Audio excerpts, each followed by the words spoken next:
Hi, this is Jack Stanley, and I wanted to tell a little story. One of the people I work with wanted me to write him a letter of recommendation, so I did, and I sent it to him, and he said, "But could you sign it?" So he decided he'd come over and meet me here at the house, and I'd sign the paperwork. He had never been here, and so we sat down and chit-chatted, and he looked at the phonographs and was like, "What is that?" I said, "It's a phonograph," and I went through the history of it a little bit. And we started talking about various things and the phonograph that plays the cylinder record. And he looked at this and said, What is it?" And I said, "It's a record. And you have the grooves right here on the record. And it plays. And it's a constant speed recording. It's pretty incredible when you think about it. But the cylinder died. Because he said, "Why don't you have them today? These are great."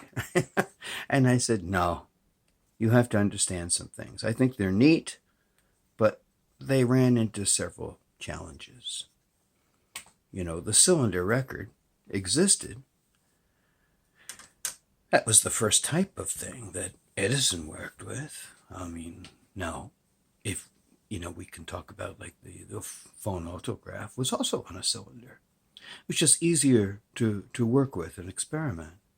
But Edison's initial phonograph had a cylinder. He tried doing tinfoil disc, and it wasn't very successful at all. So he was always with the cylinder. And the cylinder was Edison. Edison was the cylinder until 1912, and then he went into the disc industry. But the thing is, today, new collectors, folks that have no idea about this stuff, there's new generations of people and groups of people who have no idea what these things are. And I think it's kind of neat if you can share the information. And that's what I did. I played the recording for him, and he was like, "Wow, that's so cool." So I gave him a record. So he had one, a cylinder. And one of the fun things was, he said, "Why don't they make them anymore?" And I said, "Because of the disc record." And he said, "I don't understand. You mean like an LP?" And I said, "Well, earlier than the LP, but flat, instead of the cylinder guy here." And I said they developed a record that was not a constant speed record. And it got more distortion as it worked in. It changed speed and whatever.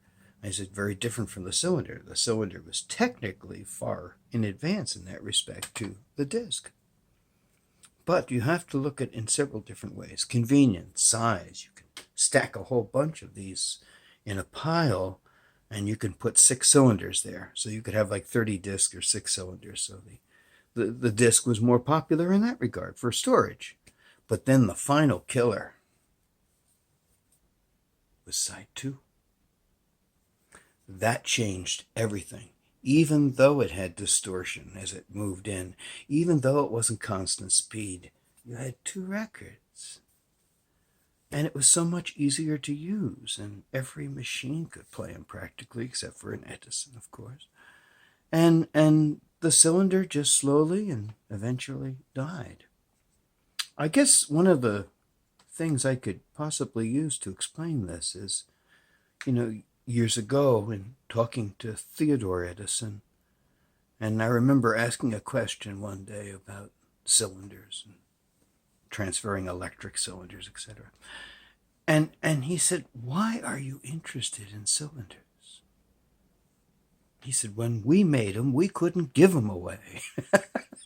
I thought that's a pretty truthful statement, that by the time Theodore was really involved in that, because of this, you could hardly give these things away. You could, they kept selling less and less and less, but Edison wanted to be faithful. What was that, to the Cracker Barrel trade or something like that? And till 1929, they made the cylinder, but then came the disc, and to this very day, it is the major means of sound. So that was my answer to the kid, and we talked about lots of other things with recording. But I'm glad I could help him out and sign the thing for him and teach him a little bit, and maybe a little spark of interest in history.